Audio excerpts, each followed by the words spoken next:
Good afternoon, everyone. Welcome to Ham Radio Basics Live, Season 4, Episode 20, Ham Radio News and Updates 5/20/2026. Hope everybody's doing well today.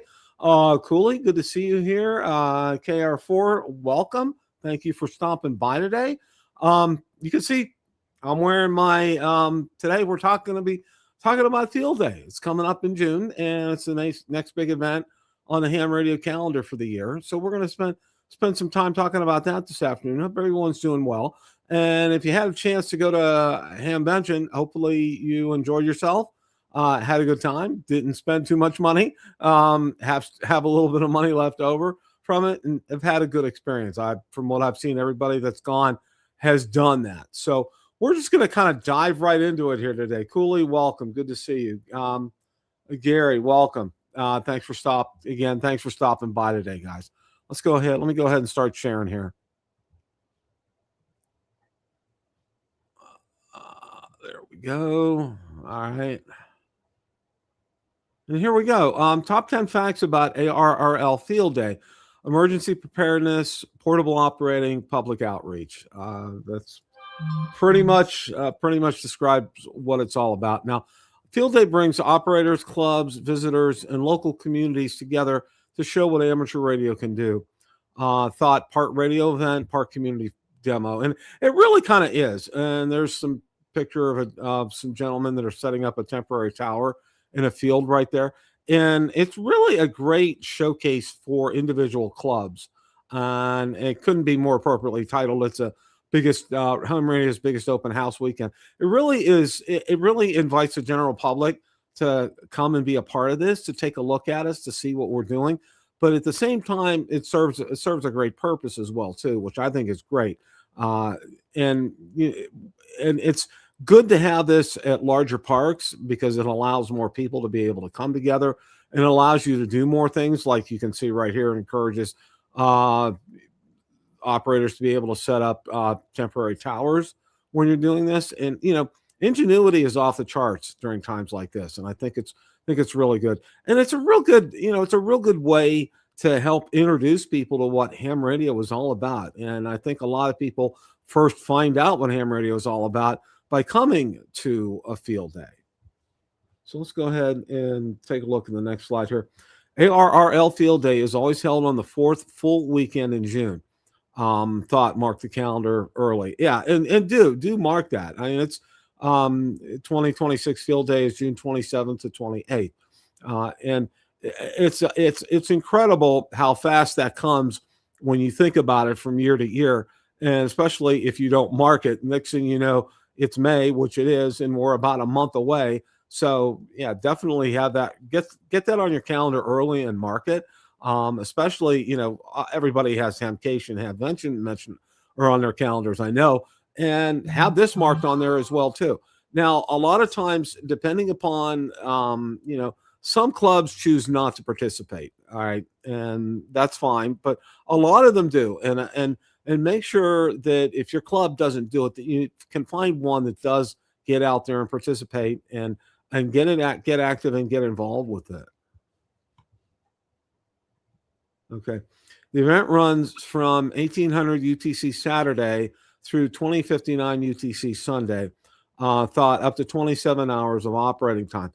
And it's amazing because a lot of these clubs, will do this, it's just not a, 9 to 5 kind of a thing. It's round the clock, and clubs are plan for that accordingly. And I think that's a great part of the emergency preparedness part of this, is to be prepared for that, and have batteries and have battery backups and other systems, and have some redundancy here. And I think that's a good thing to be able to do that as well too. So it's a lot of time, but you plan accordingly, and the time will go by pretty quick, and you break it down into shifts, and people probably do that. It pans out really well. I mean, I think that's something I think a lot of people would really enjoy being able to do. So let's take a look here at the next slide here. ARR Field Day has been a major amateur radio tradition for more than 90 years. It's been going on a long time, and there's with good reason. And I think that's part of what brings it back year in and year out is the fact that it really draws a lot of people to our hobby. It draws positive attention to our hobby. People go when people go to events like this, you hear a lot of questions, just a lot of just very basic questions about ham radio. How's this powered? What do you, what kind of antennas do you use? How far can you talk? I think that's probably one of the more popular questions I've heard before is how far you can talk. I think a lot of people think, everything that we do on there is around the world, and it's really not. A lot of what we do is local. So, it's being prepared. It's really kind of being able to out there and being able to answer questions for people. I think that's really makes a big difference for them when they can come to an event like this, and they have just being a great ambassador for the hobby. And I think it's a good thing, and it's a great outreach tool for ham radio. So that's why I highly recommend and highly encourage it. And if your club doesn't do it, find another club that does, and go out there and help them out as well too. I think that makes a big difference. The goal is to practice communications under abnormal or less than ideal conditions. Thought skill building matters, and it's really more than a contest here. It really does help you practice in case we do have some kind of a disaster or an emergency, and being able to pool our resources together, and set up things portably like that under less than ideal conditions. And I know, Winter Field Day kind of does the same thing, although, in a much different kind of a climate, and usually, for most of us in North America here, the weather's usually fairly nice during that weekend in June, but it really, makes you think about what your setup's like, where you're at, what's going on. You pull a number of things into account with this, and I think it's important that you remember that when you excuse me, when you do things like this. And a lot of times the weather's not cooperative, and that's fine. You kind of want that. You kind of want to have less than ideal conditions, and it puts you, it puts you to the test, and it puts all these operators to the test as well. And I think that's a very good thing to be able to do that.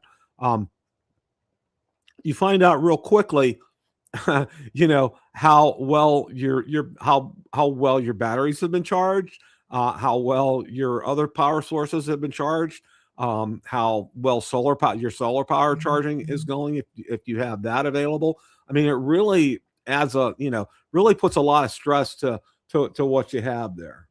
Okay. Stations often use portable antennas, batteries, generators, solar power, tents, and temporary setups. Thought practice before the emergency. And that really couldn't be better stated, is to emergency preparedness is the heart of it. And it's great hams will practice emergency preparedness on their own all the time, and being ready at the drop of a hat to be able to communicate in less than ideal conditions. In other words, make sure your batteries are charged, test your solar system, making sure that it's working and charging things. Test if you have a portable generator, making sure that that's working.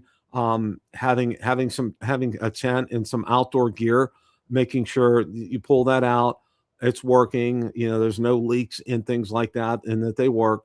In other words, do some things on your own before you set up for field day, and I think it will help field day to go a whole lot better. And also, too, you're going to get a lot of questions from the general public, and I think it's very appropriate to spend time and talk to people, especially, I find a lot of teens that will come up, and some thoughtful ones, and they're not just asking questions, but they're wanting to know. And I think because they're going to be the heart of the next generation of ham radio, amateur radio, and you want them excited, you want them interested, and once they realize it's more than just talking on the radio, it's a lot of the preparation and the setup, and a lot of them really enjoy that. A lot of them, once they find out what's going on, it really piques their interest in ham radio. So, okay. Clubs use field day to invite visitors, media, public officials, and new hams to see radio in action. Public outreach is a big part of field day. Thought a great way to grow the hobby, and it is.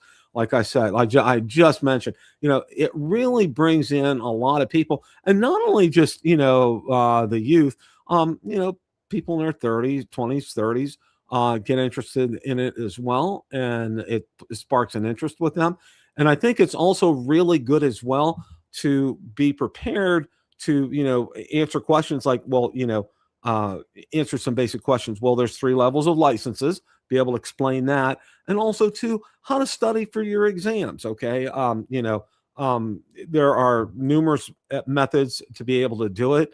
Our good friends at Ham Radio Test Prep, they do a fantastic job, and they're the ones that I would recommend hands down. They offer a money back guarantee, but I don't think a lot of people take them up on that, because if you study on their system, and I've been through their classes and I've taken them, you should be able to pass those exams without fail. Now, remember too, one of the things I think you probably want to emphasize to them, as you step up in levels of licenses, you get additional responsibilities and privileges with it, which is great when you go from technician to general. And then when you go from technician to amateur extra, you really step up. But also too, the level of the test and the complexity of the questions and answers goes up as well too. The technician is obviously the easiest.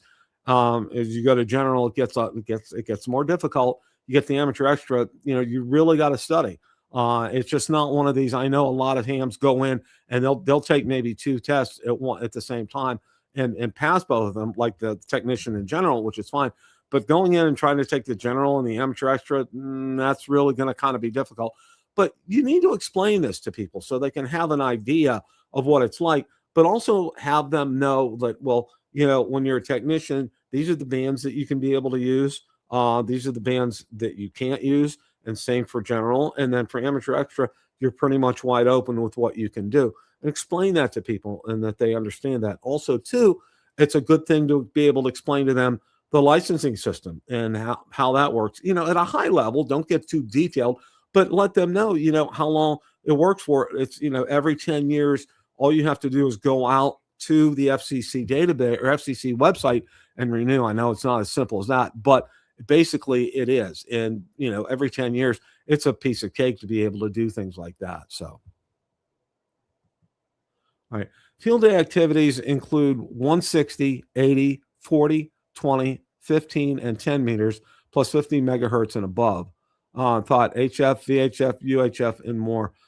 Contacts happen across many bands. And, that's one of the big questions that a lot of people who have some knowledge of ham radio say, well, what are the bands that you guys use on that day? And those are the ones that are included per ARRL, a 160, 80, 40, 20, 15, and 10, plus 50 megahertz and above.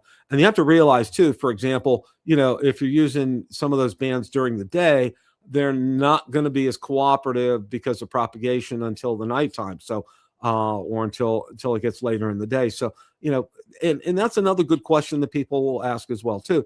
Why were those bands chosen? And in a lot of instances, they're generally more cooperative than some of the other ones, as far as propagation and as far as being able to demonstrate the capabilities of ham radio. Now, the next one is, okay, no field day activity is allowed on the 60, 30, 17, or 12 meter HF bands.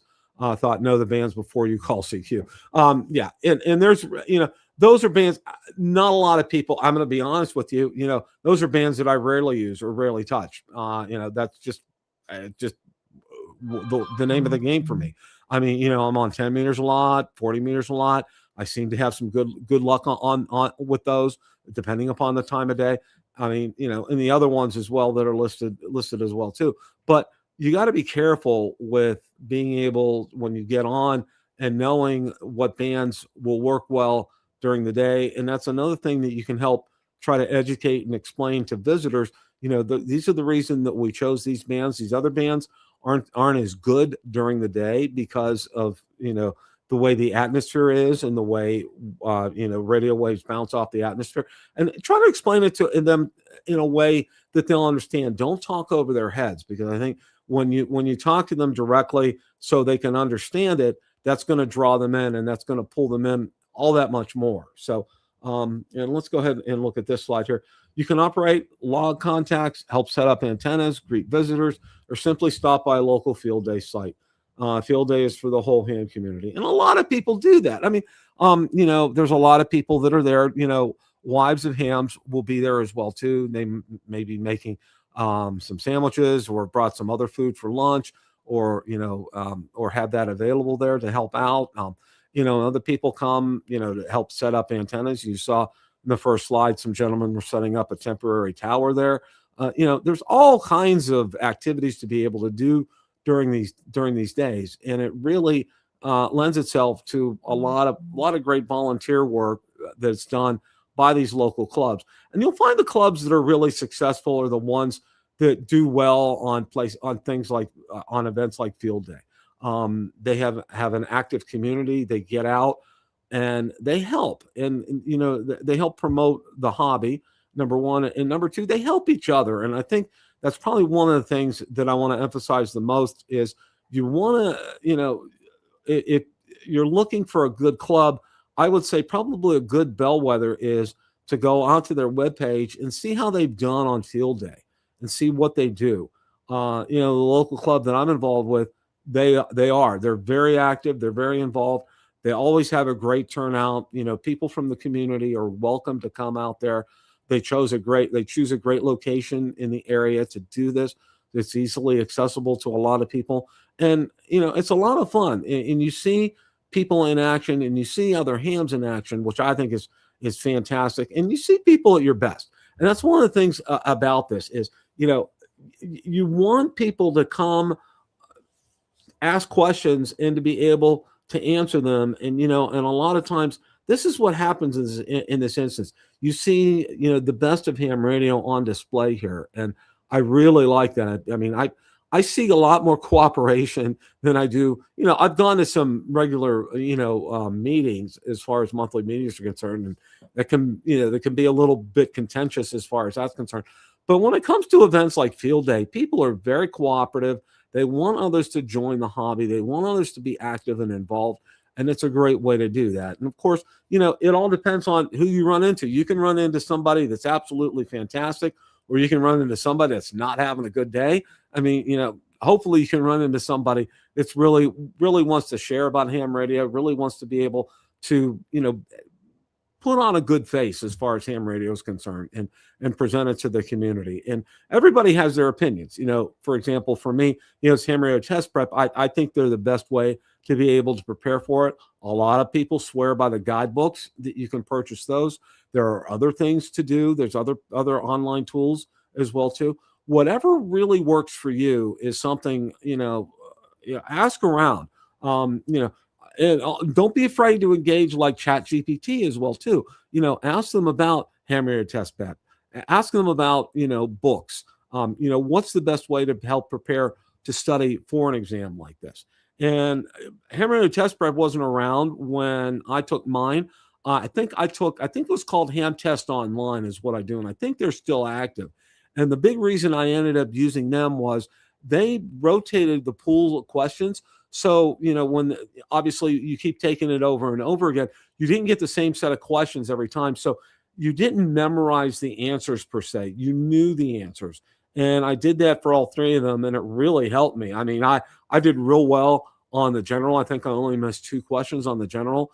And on the extra, I think I missed 4 questions. And I mean, those are some good marks. I was pretty impressed with that. And it really, I got to know ham radio a lot by studying for that. But obviously, and I think one of the things that hams who have been in it for a while, and I think a lot of you guys know, is the fact that, nothing substitutes actual use and being able to get out there and being active and being involved as well too. So all in all, it's a great thing. It's a great to be a part of of field day. It's something I would encourage you to do if you haven't already. I know, like I said, our local one, they do a fantastic job. I can't say enough about them. They really reach out to the community. It's a great event. It's great to have people out there and active and involved and very much a part of, sharing ham radio. And that's the big thing about field day is you want to share ham radio. And, field day during the summer is a whole lot different than winter field day. Okay. You don't really get a whole lot of visitors during winter field day, but that has and serves a different purpose, although it's still a good thing.